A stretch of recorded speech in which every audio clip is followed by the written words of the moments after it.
बिस्मिल्लाहिर्रहमानिर्रहीम, अस्सलाम वालेकुम। आप देख रहे हैं प्रोग्राम पब्लिक ओपिनियन और मैं हूं आपके साथ ज़रिया बिरफा। नाज़रीन, किसी भी तरक्की याफ्ता मुल्क की तरक्की का अहम राज ये भी है कि वहाँ के हुक्मरान आवाम से कम लेकिन खुद ज़्यादा कुर्बानी देते हैं।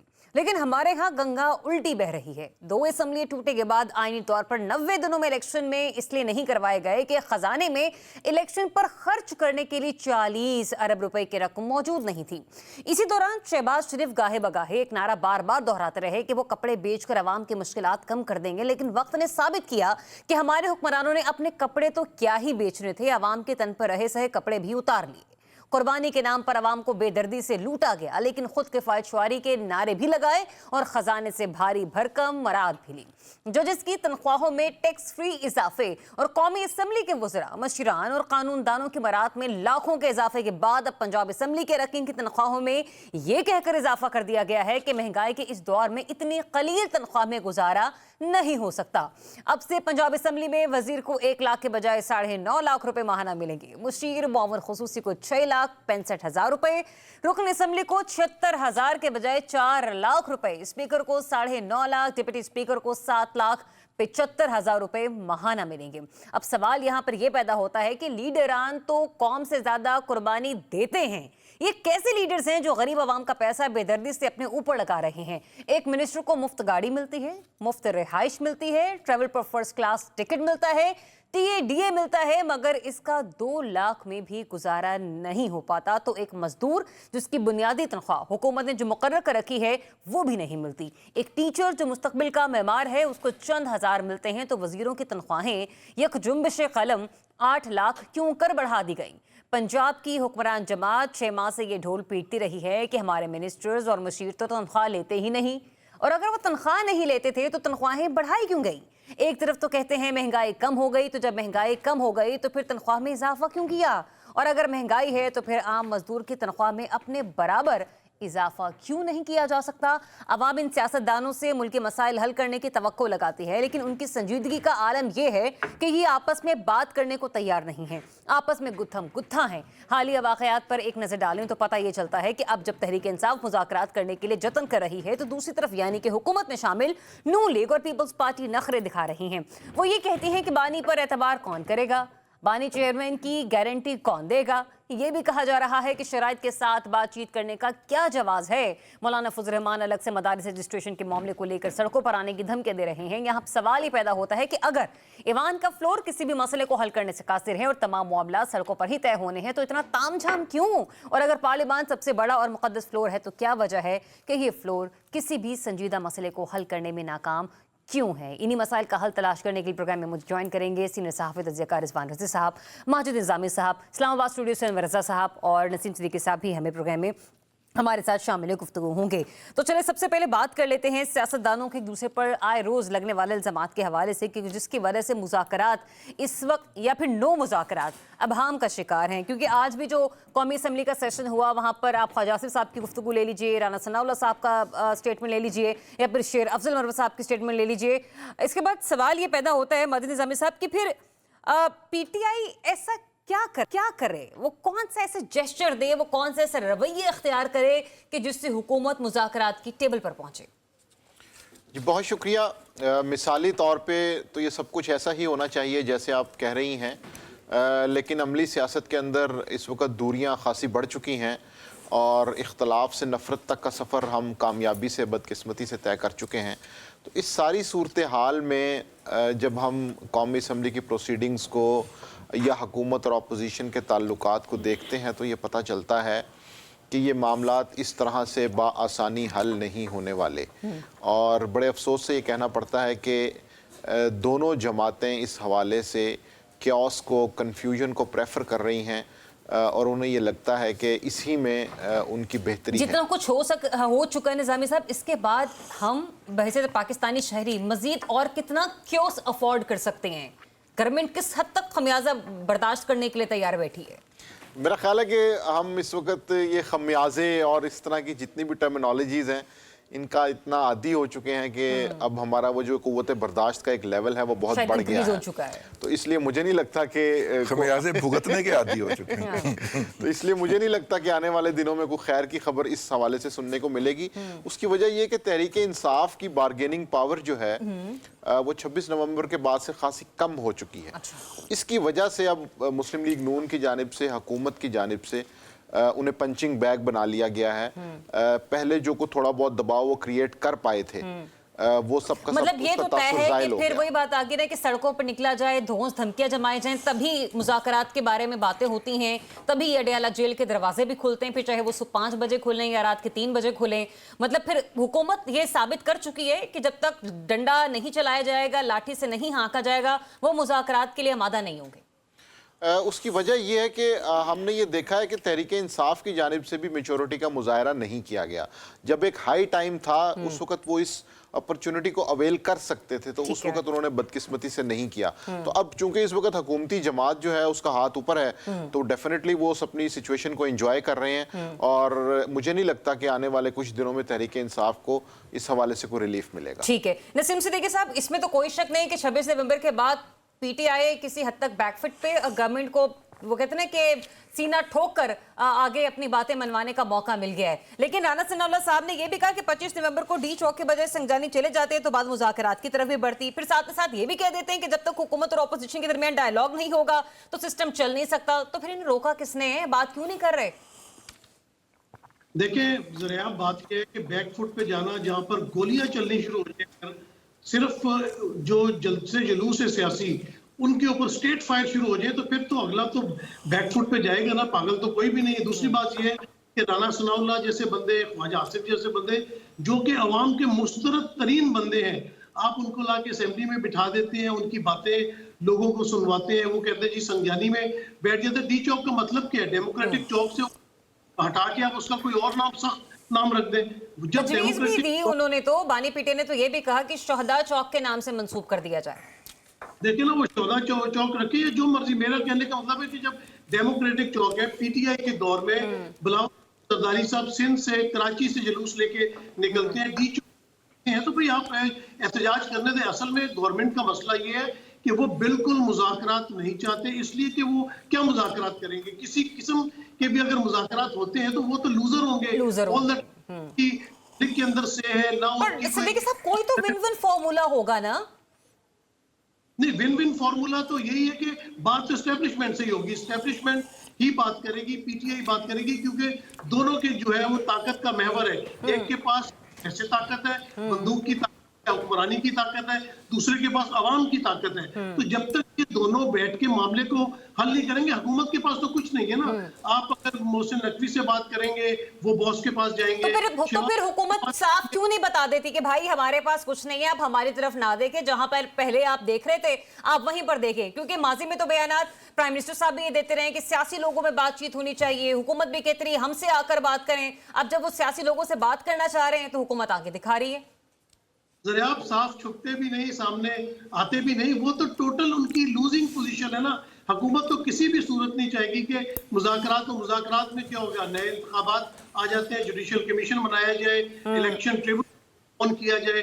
جب بھی بات آئے گی تو چوری ان کی پکڑی جائے گی. جب ان کی چوری پکڑی جائے گی تو یہ کب چاہیں گے کہ بھئی ان کی کسی طرح مذاکرات شروع ہوں اور چوری پکڑی جائے. بات یہ کہ دونوں جو بڑے فریق ہیں ان کو آمنے سامنے آنا پڑے گا اور ایک ایک قدم پیچھے بھی ہٹنا پڑے گا. کیونکہ پاکستانی نے بات کی کہ نفرت اتنی بڑھ چکی کہ آپس میں پاکستانی ہو گئے ایک دوسرے کی شکل دیکھنے کے روادار نہیں ہے. تھوڑی رواداری. آج عطا تارڑ صاحب نے ایک بڑی اچھی بات کی جو کہ ایک حد تک میں اس کو اگری کروں گی، جس کو انہوں نے کہا کہ انہوں نے تو ہماری شادیوں میں لوگوں کو آنے سے منع کرنے کی بھی بات کر دی تھی. تو اس میں کوئی شک نہیں ہے کہ ماضی میں بڑی تلخی رہی ہے بیانات میں پاکستان تحریک انصاف کے.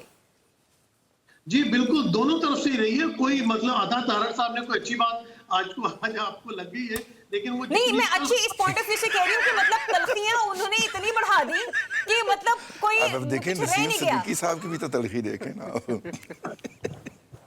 اچھا یہ بڑی مزے کی بات ہے. رضوان رضی پیارے بھائی ہے کہ حج جائے نا، ان کو اگر کوئی مارنے لگے تو یہ ہنسنا شروع کر دیتے ہیں آگے سے. بڑا ضرب ہے اس بات کا. لیکن بات یہ ہے کہ دیکھیں تلخیاں دونوں طرف سے، کسی طرف سے بھی جب پی ٹی آئی کی गवर्नमेंट थी, जिस किस्म की प्रेस कॉन्फ्रेंसेस होती थी और जिस तरह जनी होती थी, अब वो इनको कहते हैं ना, they have to face the music now. अब वही चीजें अपना ख्वाजा आसिफ, राणा साहब आड़ा भी आ गए, तो ये तलखियां भी कम करनी ख्वाजा आसिफ पड़ेगी। साहब एक बड़े सीनियर सियासतदान है, जिस किस्म की जुमलाबाजी वो कर रहे होते हैं ट्विटर के ऊपर भी और पार्लियामेंट के अंदर भी और मीडिया टॉक्स में भी, जब वो सेशन अटेंड करके आते हैं, मतलब मैं खुद हैरान रह जाती हूँ कि ख्वाजा साहब कैसी कैसी बातें कर रहे हैं। मतलब एक बड़ा दर्जा है उनका, सियासी एतबार से भी देखा जाए और उनकी उम्र का एतबार से भी देखा जाए, तो ऐसे एक जीरक सियासतदान को उस किस्म की गुफ्तगू शोभा नहीं देती। इन शॉर्ट नहर में छलांग भी लगा देते हैं।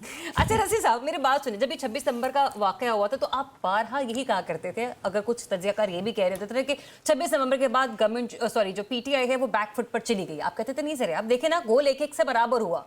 उन्होंने डी चौक पहुंचना था, वो पहुंच गए। हुकूमत ने कहा था कि हम उनको हटाएंगे, हुकूमत ने हटा लिया। सर ये काफी नहीं है मुज़ाकरात की टेबल पर आने के लिए कि आज राना सनाउल्लाह साहब ये कह रहे हैं कि अगर संजानी बैठ जाते तो मुज़ाकरात हो सकते थे, जबकि राना सनाउल्लाह साहब तो ये भी बातें कर चुके कि हाँ अगर मुझसे कोई राब्ता करेगा तो मैं ज़रूर कहूँगा कि चले मुज़ाकरात की टेबल पर बैठते हैं, बातचीत करते हैं। मतलब इतनी अना, इतना गुरूर, ये अब तो मतलब ये नहीं कि हमें कोई दरमियानी रास्ता भीतरी का निकालना पड़ेगा ना। आपको नहीं लगता कि बहुत हो गया? मैं पहले तो एक अवार्ड मुझे और नसीम सिद्दीकी साहब को मिल के जरिए आपको देना चाहिए। क्यों? कि जो बातें हम करते हैं ये पूरी की पूरी याद रखती हैं। सर मैं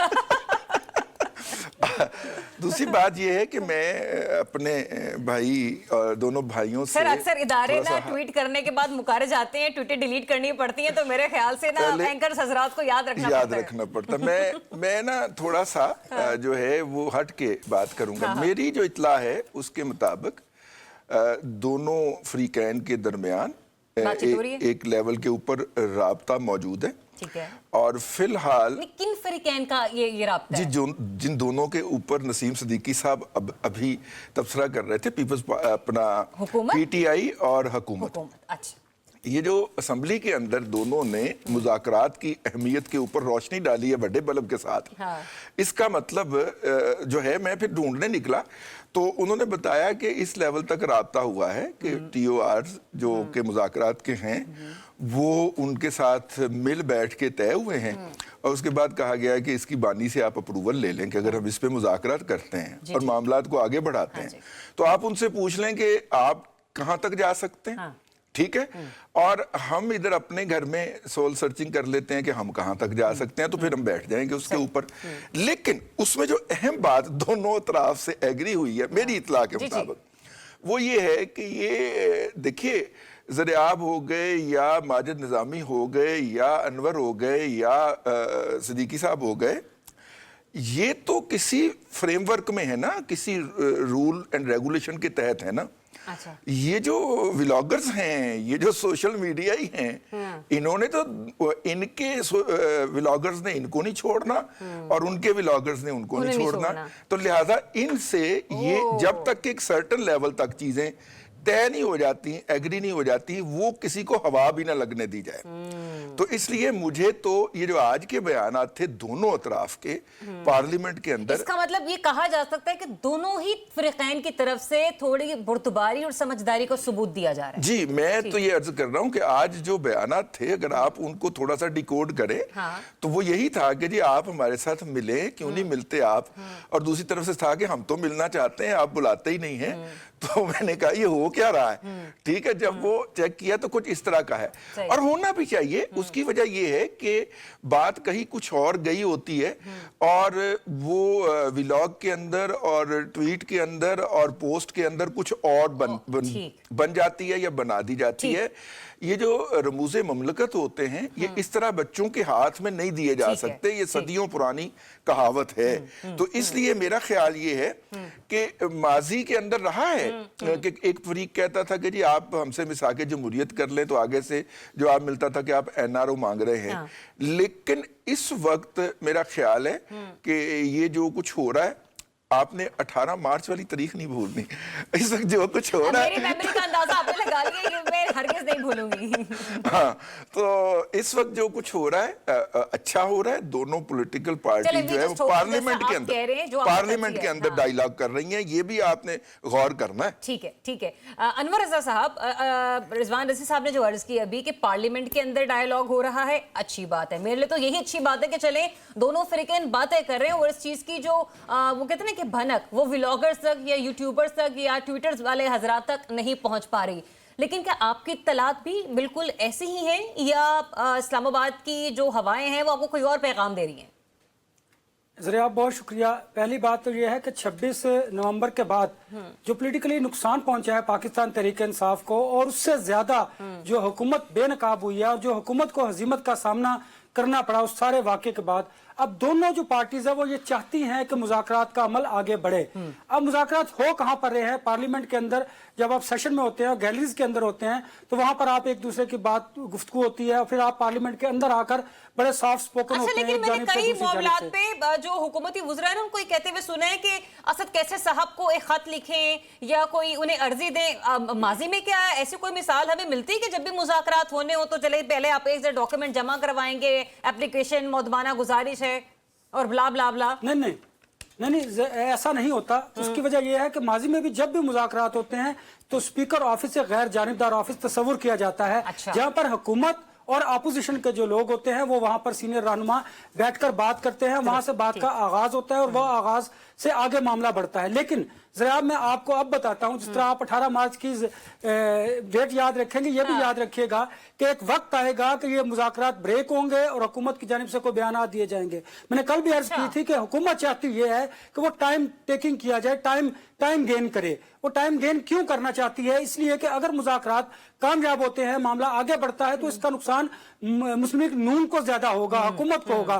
तो हुकूमत क्यों कर चाहेगी कि वो मुज़ाकरात कामयाब करे? तो क्या टाइम मुस्लिम टेकिंग के लिए वाले जो हैं वो कहीं ना कहीं अपना बयानिया बनाने की सेटलमेंट में भी कहीं ना कहीं लगे हुए हैं, जुड़े पड़े हैं कि मुस्तकबिल में क्या बयानिया लेके चलना है हमने? देखिए ना, अब आप देखिए कि पूरा पाकिस्तान, पूरी पॉलिटिकल फोर्सेस और इदारे ये कहते हैं कि इन सियासी कुव्वतों को बैठकर बात करनी चाहिए। हालात का तकाजा 26 नवंबर के बाद भी यही है कि आपने बैठना है। अब इस बैठने के दौरान आप देखिएगा कि मुस्लिम लीग नून जो है वो पीटीआई से हाथ करेगी, जिस तरह का हाथ उन्होंने मौलाना फजल रहमान साहब के साथ किया। 26वीं आईनी तरमीम एक्सेप्ट हुई, आपको याद होगा मैं उस वक्त भी कह रहा था कि मौलाना फजल रहमान साहब, आप बताइए ना, वो तो कह रहे हैं दबे लफ्जों, आज भी पार्लियामेंट में उन्होंने कहा कि उसको एक्ट बनना चाहिए था। सदर आसिफ अली जरदारी ने उस पर दस्तखत नहीं किए, जबकि ये सारे मामला तय हो चुके थे। तो लिहाजा ये कैसे मुमकिन है कि पाकिस्तान मुस्लिम लीग नून आगे बढ़कर ये चाहे कि मुज़ाकरात कामयाब होंगे और किसी न किसी सतह पर पहुंचकर वो कह सकेंगे कि हमने मुज़ाकरात कामयाब किए। दूसरी बात देखिए, ये मुज़ाकरात तो वो हैं जो पॉलिटिकल फोर्सेस के दरमियान हो रहे हैं, होने चाहिए।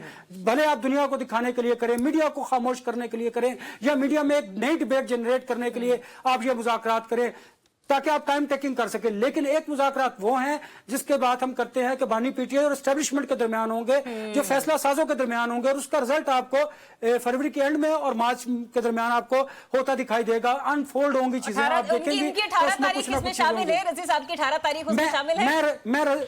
मैं रज़ी साहब के पीछे इसलिए भागता रहता हूं ताकि ये अपने साथ मुझे भी टच कर ले। कभी अनवर रज़ा ने भी फरवरी एंड कहा था, अगर मैंने मार्च कहा था, तो इसलिए मैं कह रहा हूं ये बात। चले, आपने अपने तर्जुमे में मौलाना साहब के हवाले से जो कुछ बातें की, हमारा अगला सेगमेंट भी इसी सिलसिले में है कि हुकूमत अपनी साख इस कदर मुतासिर कर चुकी है कि उनके मुखालिफिन तो दूर, उनके अपने इत्तेहादी जिन्होंने बहुत तारीख में पाकिस्तान मुस्लिम लीग नून का साथ दिया, पाकिस्तान पीपल्स पार्टी का साथ दिया, और तमाम बड़ी से बड़ी तहरीक जो कि हुकूमत के खिलाफ चली या हुकूमत के हक में चली, उसमें वो उनके साथ साथ उनके रूह रवा बनकर चलते रहे। आज वो भी उन पर यकीन करने से कासिर हैं। ब्रेक लेते हैं, ब्रेक के बाद आपको आके इसी बारे में अपडेट करेंगे। Stay tuned, public opinion.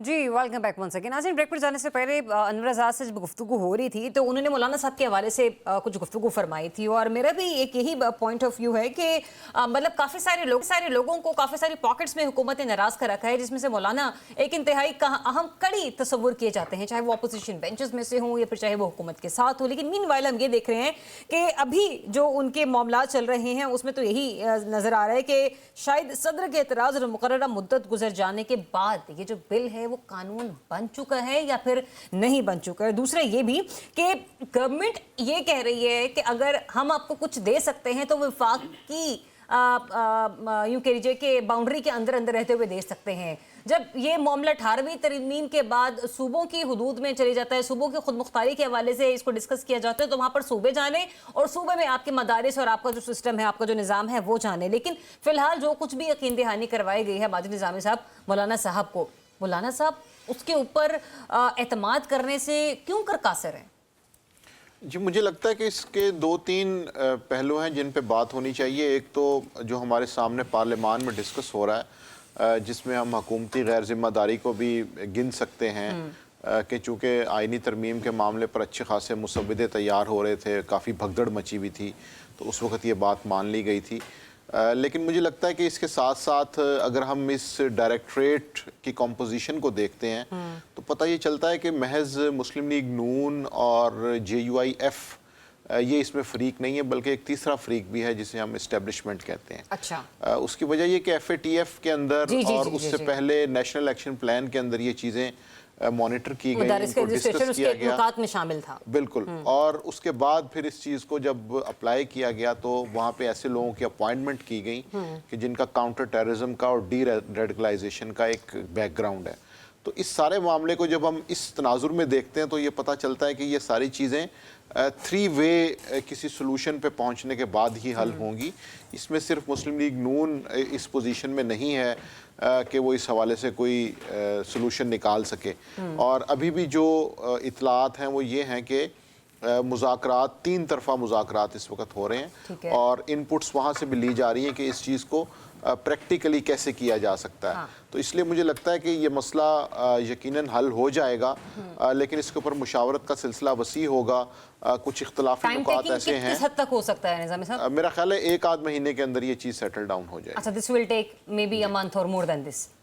ठीक है। अनवर रज़ा साहब, जब 26वीं आईनी तरमीम पास हो रही थी, हमने देखा उस वक्त हुकूमत ने इस हद तक उजलत का मुजाहरा किया कि जिसकी शायद ही मुस्तकबिल में या माजी में हमें कोई मिसाल मिले। और उन्हीं नकात में से एक एजेंडा जो है ये मौलाना साहब की मदारिस के रजिस्ट्रेशन के मामले के हवाले से भी है। बेसिकली अगर मैं अपनी राय का भी इजहार करूँ, जो मदारिस के रजिस्ट्रेशन के मामले पर मौलाना साहब के तहफ़्फ़ुज़ात हैं, मी बीइंग पाकिस्तानी या मैं भी चूँकि स्टूडेंट रही हूँ और जो मैं अपने इर्द गिर्द में बच्चों को देखती हूँ जो भी मदारिस में दीनी तालीम हासिल कर रहे हैं, मौलाना साहब के कई मामलात से मुझे इख्तलाफ तो है। क्या वजह है कि ये बच्चे जो हैं मतलब एक उनका हाँ बिल्कुल जो दूसरी तालीम है वो हासिल नहीं कर सकते। फिर दूसरा ये भी कि क्यों रजिस्टर नहीं हो सकते, इनका डेटा होना चाहिए गवर्नमेंट के पास, सब कुछ मामलात होने चाहिए ताकि खुदा ना खास्ता कल कुछ भी हो तो मालूम तो ये बच्चे पढ़ कहाँ रहे हैं, क्या होता है क्या नहीं होता। लेकिन बावजूद इसके मुझे ये बताइए कि गवर्नमेंट ने अगर मान भी लिए थे इनके मामलात और इनके तहफ़्फ़ुज़ात, तो फिर क्या वजह हुई कि मतलब उन्होंने सजी दिखा के खबी मार दी? ज़रिए आप देखिए, हमने हमेशा नेशनल इंटरेस्ट की जगह पर अपने ज़ाती मफादात और सियासी मफादात को तरजीह दी है। इस मामले में भी ऐसा हुआ है। आपको याद होगा फैटफ के मामले पे मदारिस की जो था वो मामला बड़ा ज़ेरे गौर आया और फैटफ के मामले पे मदारिस की रजिस्ट्रेशन का मामला ज़ेरे बहस भी आया और उस पर पाकिस्तान को अमल भी करना था। फिर नेशनल एक्शन प्लान के दौर में भी इस नुकता ये शामिल था कि मदारिस की रजिस्ट्रेशन की जाए। देखिए, ये बात बिल्कुल दुरुस्त है। अगर आप टेक्निकली भी देखें कि इन मदारिस को वजारत तालीम के ही ज़ेरे असर होना चाहिए, होना चाहिए मातहत। अब हुआ क्या, हुकूमत ने इसमें भी हाथ किया। हुकूमत ने उलमा के सामने उलमा को लाकर खड़ा कर दिया। मौलाना फजल रहमान भी बड़े समझदार है। अब वो हुकूमत से तो लड़ाई लड़ सकते हैं, इस्टेब्लिशमेंट से भी गिले शिकवे कर सकते हैं, तल्ख गुफ्तगू कर सकते हैं, लेकिन मदारिस के मामले पर देखिए ना कि उलमा के सामने वो खड़े नहीं हो सकते, ये बात उन्हें पता। लेकिन हुकूमत ने बड़ा स्मार्टली प्ले किया। इसे बारीक वारदात कहते हैं, जो अक्सर रजी साहब भी कर जाते हैं। तो वो उन्होंने इस तरह किया। तो मौलाना साहब आप देखिए कि MKM के दर पर जा रहे हैं, कभी कहां पर जा रहे हैं। लिहाजा इसे देखना चाहिए था मुल्क के मफाद के लिए कि जब आप फैटफ में जाना था, आपने उससे निकलना था। ये तो कितनी बारीक वारदात डाली है हुकूमत ने अनवर रज़ा के मौलाना जैसे सियासतदान को MKM के पास जाना पड़ गया। आप देखिए ना कि जब 26वीं आईनी तरमीम इतवार को सुबह फजर के वक्त इन्होंने अप्रूव की, इतनी उजलत थी ने कि आपको याद होगा। तो इन्होंने हुकूमत को पता था कि हमने अदलिया को कैसे सरनगू करना है, हमने कैसे आपको पता नहीं कि 26वीं तरमीम का बिल सुबह 5 बजे पास हुआ था। मतलब मैं हैरान हूं। तो आप देखिए ना, जब इन्होंने अपने तमाम जो उसमें अपने इंटरेस्ट की चीजें थी उनको तो अप्रूव किया, लेकिन मौलाना फजल रहमान को लॉलीपॉप दिया और उनके साथ हाथ किया। जब उनकी बारी आई तो उन पर सदर ममलिकत आसिफ अली जरदारी ने बिल को रोक लिया, उस पर दस्तखत नहीं किए, वो कानून नहीं बन सका। अब उस पर खेला जा रहा है। अगर आपको मैं कहूं, आपको याद होगा यूसुफ रजा गिलानी साहब ने नाइट सूट पहना हुआ था और उनकी किसी ने पिक्चर शेयर की थी कि वो बैठे हुए दस्तखत कर रहे हैं। मैं तो ये हैरान हो रही हूँ कि इतनी आधी रात में उन्होंने इतने सारे बिल पास कर दिए, उनको आंखें दिखा के ये देखना पड़ेगा कि अच्छा ये मौलाना वाला बिल है। अच्छा आप जरा देखिए, इससे पहले जब मौलाना साहब के पास ये बिल आया था, हुकूमत उससे पहले बहुत कुछ 52 के करीब उनकी शिक्के थी जिनको मंजूर करवाना चाहती थी। वो कट डाउन कर करके, कट साइज करके वो आगे 27 पे या 25 पे एक बिल, ये वो बिल था जो मंजूर हुआ, उसमें ये मदारिस की रजिस्ट्रेशन का मामला भी शामिल था। अच्छा हुआ क्या, हुकूमत ने अपने इंटरेस्ट के लिए और अपने इक़्तिदार को दवाम देने के लिए या खुद को मजबूत करने के लिए तो वो या वो वक्त की जरूरत कही है उसको, वो तरामीम तो सारी मंजूर होगी, एक्सेप्ट होगी। मौलाना फजल रहमान को एक तरफ रख दिया। अब मौलाना फजल रहमान को किस खूबसूरत तरीके से ब्लैकमेल किया जा रहा है कि ये उलमा भी आपके पैरेलल खड़े हुए हैं और आप भी मौजूद हैं। अब मुझे बताइए, मदारिस के सामने मदारिस के उलमा को खड़ा कर दिया जाए तो वो कैसे, ये एक नई डिबेट शुरू हो जाएगी। मौलाना फजल रहमान जो है वो पॉलिटिकल चीजों को भूलकर मदारिस की रजिस्ट्रेशन की तरफ पड़ जाएंगे और हुकूमत जो कुछ चाहेगी वो कर लेगी। लेकिन अनवर साहब ठहरिएगा, मेरे पास क्योंकि वक्त कम है, नेक्स्ट सेगमेंट की तरफ भी बढ़ना होगा। नसीम सिद्दीकी साहब, मुझे ये बताइएगा, एक पॉइंट रेज किया था माजिद निजामी साहब ने कि ये मामला अब दो फिरकाइन के दरमियान नहीं रहा, ये सह फरीकी हो चुका है, जिसमें मौलाना है, हुकूमत है और एस्टेब्लिशमेंट है। एक तरफ तो हमें हुकूमती रवैये नजर आते ही आते हैं, लेकिन मौलाना का एतमाद अगर एस्टेब्लिशमेंट की तरफ से भी डगमगाएगा तो फिर बताइए कि पाकिस्तान की सियासी हालत और अपोजिशन के जो इख्तलाफात हैं वो तो मजीद से मजीद तर होते चले जाएंगे, बढ़ते चले जाएंगे। देखिए ज़रा, सबसे बड़ा मसला ये है कि पाकिस्तान के अंदर आइन और कानून का मजाक बना लिया गया है। मुझे याद है, हम लोग सब लोग मौजूद थे वहाँ पे, अनवर रजा भी हमारे साथ था, जब तहरीक अदम एतमाद आई थी। उसमें आपने क्या किया, आपने पहले पीटीआई के 20 लोगों को तोड़ा, उनको सीधा उसमें रखा, उनको दिखा के आपने जो इत्तेहादी थे उनसे कहा कि अगर तुम वोट नहीं दोगे तो हम इनको इस्तेमाल कर लेंगे, और फिर इत्तेहादी उनके साथ मिल गए। आप इनके 2 नंबरी कर रहे हैं। फिर उस वक्त सुप्रीम कोर्ट में फैसला किया, जिस तरह डिप्टी स्पीकर ने फैसला दिया, उसके बाद सुप्रीम कोर्ट में गया, आइन की पासदारी हुई और तहरीक अदम एतमाद के ऊपर काउंटिंग कराई। उसके बाद से आपने आइन को मजाक बना लिया, इलेक्शन ले लिया, आप वफाक के, पंजाब के, आप अपनी मर्जी से मोल्ड करते चले जाते हैं। जब भी आप 2 नंबरी करना चाहते हैं, आप लोगों को उसमें इस्तेमाल करते हैं, आप इत्तेहादियों को बीच में ले आते हैं, जिसकी वजह से ये जो एम्बिगिटीज बीच में पैदा होती चली जाती है। अब जिस तरह मौलाना वाली बात है, उसमें आप एक दूसरे को ब्लैकमेल कर रहे हैं। आपने पहले कहा कि आप हमें वोट दें तो हम 26वीं आईनी तरमीम में वोट दें तो हम फला मामला आपका हल कर देंगे। उसके बाद वो उन्होंने हल नहीं किया क्योंकि उनको फेटअप का मसला है, उनको बाहर की एनजीओ का भी मसला आ जाता है। और लेकिन असल में देखा जाए तो ये बिल्कुल इनको अंडर जो है अपना एजुकेशन मिनिस्ट्री, उसमें आना चाहिए, क्योंकि जो लोग हिफज करते हैं, मदारस इतनी तालीम हासिल करते हैं, उनको बिल्कुल हासिल करनी चाहिए, कोई मना नहीं करता। लेकिन वो जितने ज़हीन होते हैं, जो लोग हिफ्ज करते हैं, वो डॉक्टर क्यों नहीं बन सकते, वो इंजीनियर क्यों नहीं बन सकते, वो बाहर की यूनिवर्सिटीज में जाके तालीम क्यों नहीं हासिल कर सकते, वो अपना बेहतर मुस्तकबिल क्यों नहीं बिल्कुल मुआशरती जिम्मेदारियां अदा करने से वो कहीं ना कहीं पीछे हमें नजर आते हैं। और उनके साथ बहुत ज्यादती है, क्योंकि वो बड़े ज़हीन लोग होते हैं जो हिफ्ज करते हैं। आप इससे अंदाजा लगा लें। तो बात ये कि पाकिस्तान में तो ब्लैकमेलिंग चलती है, जिस तरह एमक्यूएम है, बाप पार्टी है, फॉरम 47 पे आए हुए हर किसी को एक दूसरे की जो फाइल है वो दिखा के खामोश करवा दिया जाता है, और जो सही तरीके से जो काम होना चाहिए वो नहीं हो पाता, जिसकी वजह से पाकिस्तान बहुत पीछे चलता जा रहा है। पॉइंट ऑफ व्यू आपका आ गया। हाँ, पॉइंट ऑफ व्यू आपका आगे। रज़ी साहब ये बताइएगा, मैं फिर यही कहूंगी, जो नसीम सिद्दीकी साहब ने भी बात है कि मैं उससे बिल्कुल अग्री करूंगी कि मौलाना के जो तहफ़्फ़ुज़ात हैं वो कहीं ना कहीं हम लोग क्वेश्चन तो करेंगे ना कि मतलब क्यों ये बच्चे उस तरफ नहीं आ सकते। लेकिन सर अगर मान ही लिया था तो फिर तस्लीम क्यों नहीं किया, मतलब बिल के ऊपर साइन क्यों नहीं हुए? मुझे मौका दीजिएगा। पहले तो मैं नसीम सिद्दीकी साहब की एक बात के अंदर थोड़ी सी नजरसानी चाहूंगा। मैं तस्हीह करने वाला कौन होता हूँ, सिद्दीकी साहब तो बहुत सीनियर जर्नलिस्ट हैं। हिफ्ज वाला जो मामला होता है वो और होता है सर, और दरस निज़ामी वाला मामला कुछ और होता है। दरस निज़ामी जो है उसको ज़ियाउल हक के दौर में एमए इस्लामियात के बराबर कंसिडर कर लिया गया था, और मुशर्रफ साहब के दौर में भी बरकरार रहा, फिर बाद में ये स्टेटस विड्रॉ हो गया। तो अब वो कहते हैं कि साथ में आप असरी तालीम यानी इंग्लिश लैंग्वेज, मैथमेटिक्स वगैरह भी आप पढ़ा लें, लेकिन इन बच्चों को भी बीएस के और एमएस के बराबर, अगर उनका सिलेबस पूरा चेक, अगर आपने पहले एमए के बराबर करार दिया था तो अब बीएस के बराबर करार देने में क्या हरज है, ये वाला इशू है। इस पे फिर किस दिन डिटेल में बात करेंगे। देखिए, जब ये मौजूदा जो सियासी इंतजामात हैं या सियासी सिलसिला कायम किया गया था, उसमें ये तय हुआ था कि एमकेएम को हैंडल करेगी पाकिस्तान मुस्लिम लीग नून, उनको राजी रखेगी, और जेयूआई को राजी रखेगी पीपल्स पार्टी। तो जब ये तजवीज़ पेश हुई तो पीपल्स पार्टी ने जाके मौलाना को कहा कि आप मदारस वाला बिल अपने हाथ से लिख लीजिए। मौलाना ने लिख दिया। अच्छा, मौलाना जब वो बिल लिखने लगे तो उन्होंने अपना तो वो सीधा करना ही करना था, उन्होंने साथ वालों को भी डंडा मार दिया जो नए बोर्ड्स के तहत रजिस्टर हो गए थे। उनकी पोजीशन जो थी, जो कि असली अलूम को साथ पढ़ाना लाजमी समझते हैं। ये जो नए हैं, जैसे जामिअतुर रशीद है, वहां पे जब अगर आप इंटर की डिग्री हासिल नहीं करेंगे तो आपको फाजिल का सर्टिफिकेट नहीं मिलेगा उधर से। अगर आप मैट्रिकुलेट नहीं करेंगे तो आपको तखसीस नहीं मिलेगी। अगर आप बीएस नहीं करेंगे आम यूनिवर्सिटी से उसके पैरेलल, तो आपको दरसे निजामी की सनद अता नहीं होगी। ये उन्होंने लाजमी करार दिया, और उनकी इस क्वालिफिकेशन के नतीजे में इस निजाम से लोग निकले जो कि इस वक्त अदलिया के अंदर, फौज के अंदर, पुलिस के अंदर बाकायदा कमीशन ऑफिसर के तौर पे सर्व भी कर रहे हैं। तो मैं इस बात को पेश नजर रख दूं। अब मौलाना कहते हैं कि नहीं, वो वाला निजाम आप स्क्रैप करें, तो वो लोग ये पूछते हैं कि भाई ये जो इतने हजारों बच्चे वहां से पास आउट होकर निकल गए हैं, उनका क्या कसूर है, या वो उनको आप वापस लाएंगे? कोई दरमियान की राह निकालनी पड़ेगी। एक बात तो ये हो गई। ठीक है। मुझे ये पोलियो वैक्सीन वाला इशू और मदारस की रजिस्ट्रेशन वाला इशू एक लगते हैं। पोलियो वैक्सीन के ऊपर हम सर फोड़ फोड़ के रह गए हैं, लेकिन आज फिर हमला हुआ है एक जगह के ऊपर। क्यों होता है?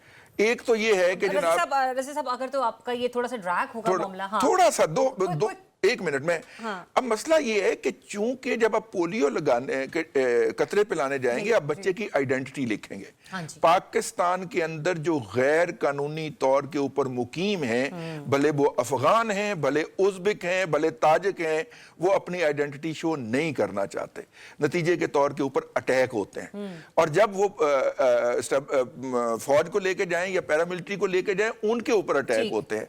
तो ये हमें इस तरह की चीजों से बाहर निकलना पड़ेगा।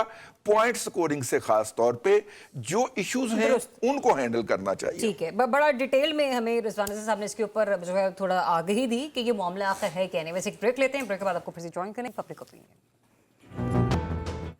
जी नाज़रीन, कल से ये मामला इंतहाई ज़ेर गर्दिश है, और सभी इस बारे में बात भी करें कि हम तो बार बार कहते हैं कि पाकिस्तान की जो इकॉनमी है, पाकिस्तान की जो मईशत है, वो हमें सख्त फैसले, कड़े फैसले लेने पर मजबूर करती है। और हमने तो ये भी सुना था कि पंजाब गवर्नमेंट ये भी कहते हुए हमें नजर आई कि हमारे वज़रा तो तनख्वाहें भी नहीं ले रहे। लेकिन अचानक आज एक मैं प्रेस कॉन्फ्रेंस अभी सुन भी रही थी, असबा बुखारी साहब ने एक स्टेटमेंट भी पास ऑन की। उन्होंने कहा कि कोई मुझे बता दे कि 1,90,000 में वो कैसे जो है बेहतर तरीके से जिंदगी गुजार सकता है। अच्छा, मेरा सवाल यहाँ पे यह है कि जब आपको गाड़ी मिली है, जब आपको फ्यूल अलाउंस भी मिल रहा है, जब आपको घर भी मिला हुआ है, ठीक है, फिर उसके बाद आपको TADA भी मिल रहा है, आप फ्लाइट्स भी ले सकते हैं, वहां पर भी आपको 70% रियायत मौजूद है, इसके बावजूद अगर 1,90,000 में आपका गुजारा नहीं है तो क्या ही कहने। लेकिन दूसरा सवाल यहाँ पर यह भी पैदा होता है कि चले मान भी लिया जाए कि अगर आपकी तनख्वाहें बढ़नी भी थी, तो क्या इस एतबार से कि वजीर जिसको 1 लाख मिलते थे वो 9 लाख रुपए पे अब उसका जो है ना वो इंक्रीमेंट लग चुका है।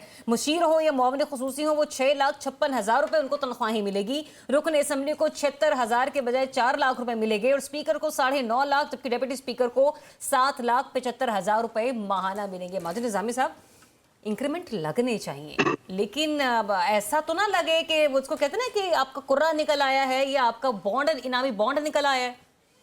मुझे लगता है कि ये एक संजीदा मामला इसलिए भी है कि इसमें एक नुक्ता नज़र ये है कि जब आप अरकान पार्लियामान से अरबों रुपए के, करोड़ों रुपए के फैसले करवा रहे होते हैं, तो उनको भी मुआशी तौर पे इस हद तक मुस्तहकम होना चाहिए कि वो उस हवाले से बड़े आज़ादाना फैसले कर सकें।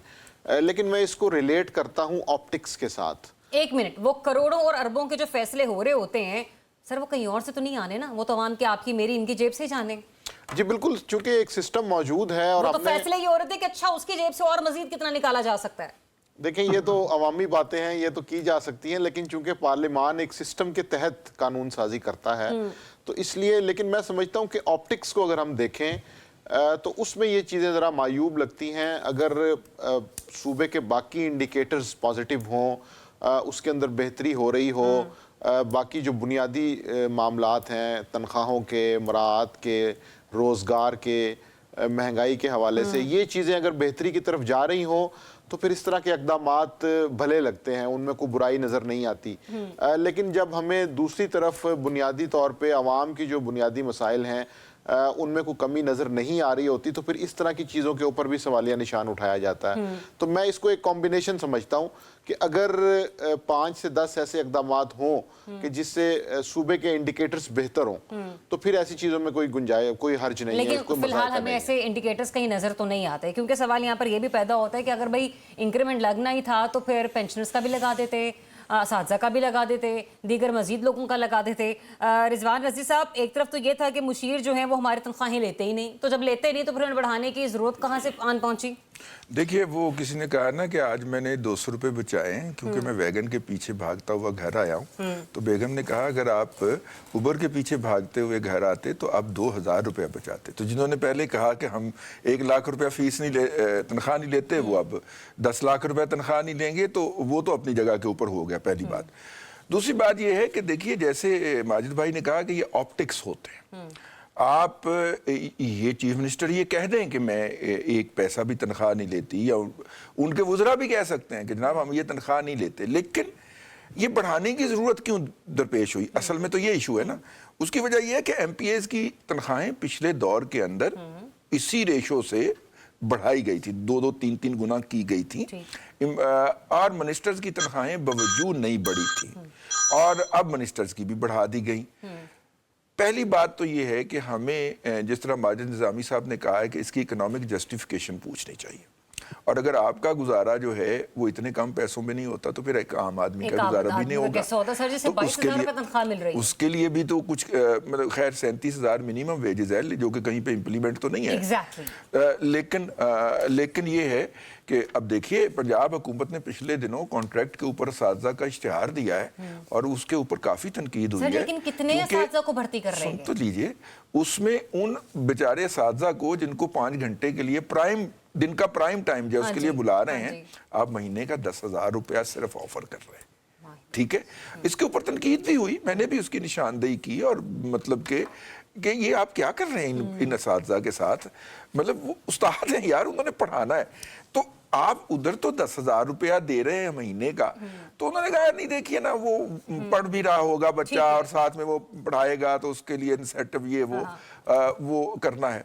دیکھیے, یہ جو 9 لاکھ ہے یا 5 لاکھ ہے, لیکن میری ایک وفاقی وزیر سے بات ہوئی اور انہوں نے روحانسا ہو کے کہا کہ میرا کوئی اور سورس آف انکم نہیں ہے, اور جتنے پیسے مجھے ملتے ہیں اتنے تو چائے پہ ہی لگ جاتے ہیں جو کہ میں نے پارلیمنٹ کے اندر یا جرنلسٹ جو آتے ہیں ان کو پلانے پہ. یہ اپنی جگہ کے اوپر یہ ایک اہم ایشو ہے. میں چلتی ہوں کیونکہ ٹائم کم رہ گیا. صدیقی صاحب, چلیں اس قسم کے جتنے بھی ہمارے وزراء ہوں یا مشیران ہوں یا معاون خصوصی ہوں, ان کی اسکروٹنی ہو جائے, وہ رجسٹرڈ ہو جائیں, لیکن جو پہلے ہی بھاری بھرکم کاروباری کیا کہتے ہیں خاندان ہیں, خانوادے ہیں, اگر وہ بھی 9-9 لاکھ روپے تنخواہیں وصول کرنا شروع کر دیں گے تو پھر عام آدمی کا تو چھوڑ ہی دینا, پھر اس کو تو والی صحیح نہیں. ذریعہ یہاں پہ ایک بڑی انٹرسٹنگ بات ہے, جس طرح وزراء اعلیٰ کہتے ہیں کہ ہم تو جی کوئی سیلری لیتے نہیں ہیں. ہاں جی. پھر جب ان کی ٹیکس گوشوارے دیتے ہیں تو اس میں انہوں نے 5,000 روپے جمع کروائے ہوتے ہیں, تو بھائی ان کے خرچے کہاں سے چلتے ہیں؟ پہلے تو یہ چیک کیا جائے نا کہ اتنے لش پش جو ہے وہ خرچے کہاں سے چلتے ہیں, اور جس طرح ان کا رہن سہن ہوتا ہے وہ تو ایک غریب آدمی سوچ بھی نہیں سکتا. ہم اساتذہ کی بات کرتے ہیں, ہم دوسرے پیشے والوں کی بات کرتے ہیں. ذریعہ یہ جو ہمارے پاس آپ کے پاس اسٹوڈیو کے اندر کیمرہ مین ہے, اینالیز ہے, ٹیکنیشینز ہے, ان کی سیلریز دیکھیں نا, وہ تو 1,90,000 کی بات کرتی ہیں. ہمارے ٹیکنیشینز یہ کس طرح 20-20 ہزار 22-22 ہزار میں پورے مہینہ گزارا کرتے ہیں. تو دیکھنا یہ چاہیے کہ ہمیں کوئی اعتراض نہیں ہے, M P As, M N As, آپ ان کی بھلے تنخواہیں 20-20 لاکھ روپیہ کر دیں, لیکن غریب کے بارے میں سوچیں نا. ان کا कम से कम इस तरह का बजट बना दिया जाए जिस तरह भी रिजवान रजी साहब के 37,000 कम से कम तनख्वाह, लेकिन कहीं पे इम्प्लीमेंट ही नहीं होती, कहीं देते नहीं। और मैं रिजवान रजी साहब का वो तस्दीक करने का शुक्रिया भी अदा करता हूँ। तो बात ये है कि ये जो मामला चल रहे हैं, हमारी आमदनी नहीं है। तो आप छोटी सी बात यहाँ पे करूंगा कि अगर आप इंडिया को देखें तो वो अपनी जो कमाई है, उनकी जो अर्निंग है, उसका 30% सूद में देती है। बांग्लादेश अपनी अर्निंग का 50% इंटरेस्ट में देती है। हमारा जो 100% से बढ़ के 125% हमें सूद में अदा करना पड़ता है, यानी कि अगले सूद अदा करने के लिए 25% हमें मजीद कर्जे लेने पड़ते हैं। तो हमारी अर्निंग तो कोई है ही नहीं। तो ये सोचे कि एक्सपोर्ट्स कैसे बढ़ानी है, पाकिस्तान की कमाई कैसे बढ़ानी है, वो कोई नहीं सोचता, लेकिन अपने खर्चे बढ़ाते जाते हैं, अपने लवाजमात इनके बढ़ते चले जाते हैं। कोशिश ये होती है कि उसके ऊपर कोई सवाल ये निशान भी ना उठाए। अनवर साहब मुझे ये बताइएगा कि ये जो हम लोग अभी यहाँ पे गुफ्तगू कर रहे हैं, इससे पहले भी हम याद होगा जब जजिस की तैनाती के हवाले से गुफ्तगू हो रही थी कि 17 से बढ़ाकर क्या कहते 27 या 23 के करीब जो तादाद, उस वक्त भी मैंने एक खाका खींचा था कि भाई इतने जो हैं वो पैसे लगेंगे उनकी सिक्योरिटी पर, उनको मिलने वाली मराद पर और ब्ला ब्ला ब्ला। और आज ये सारा मौक़िफ़ पंजाब असम्बली का भी मंजर यहाँ पर आ गया कि उन लोगों को किस हद तक नवाजा जा रहा है। तो ये सिर्फ महंगे बिल भरने के लिए, गैस की जगह सिलेंडर यूज करने के लिए और वो टमाटर की जगह दही का इस्तेमाल कर ले, ये वाले जो मशवरे हैं ये सिर्फ आम आदमी के लिए रहेंगे? देखिए ज़रा, बेहतर तो ये होता कि हुकूमत ने जो खुद मिनिमम वेज मुकर्रर की है उस पर इम्प्लीमेंट करवा लेते तो हम मानते कि इनकी तनख्वाहों में इजाफा होना चाहिए था। दूसरी बात कि ये हम पे कोई एहसान नहीं करते लेजिस्लेशन करके, लेजिस्लेशन करते हैं अपने इंटरेस्ट के लिए। जो पब्लिक के लिए लेजिस्लेशन होती है उस पर अल्लाह के फजल से इम्प्लीमेंट ही नहीं होता, क्योंकि मैं 37,000 की बात करूँ, एक कॉमन मैन को क्या रिलीफ दिया आपने। तीसरी बात, क्या मुझे बताइए इस असम्बली में फ्यूडल लॉर्ड्स, जागीरदार, सरमायादार और जो कैपिटलिस्ट है वो नहीं बैठे हुए?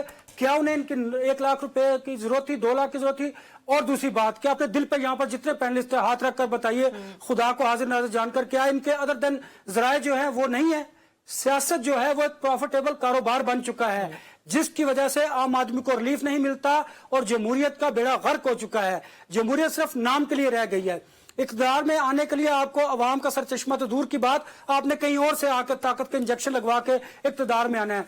ये सब कुछ बहुत अजीब लगता है यहाँ पर बैठकर, लेकिन दुखी दिल के साथ कहना पड़ता है कि अगर तो आपने अवाम को रिलीफ दिया, इकॉनमी की सिचुएशन बेहतर हुई है, तो फिर तो आप तनख्वाहें बढ़ा लेती। शायद आप ज्यादा गरीब है, इस वजह से आपको जरूरत थी। देखिए 37,000 पर अमल दरामद करवाइए तो फिर तनख्वाहें बढ़ाइए। जरा अब एक बात करूंगा, इससे होता क्या है, इस तरह के फैसलों से अवाम के जो वोटर्स हैं उनमें बदली पैदा होती है, उनमें नफरत पैदा होती है इन पॉलिटिशियंस के लिए, यकीन जानिए।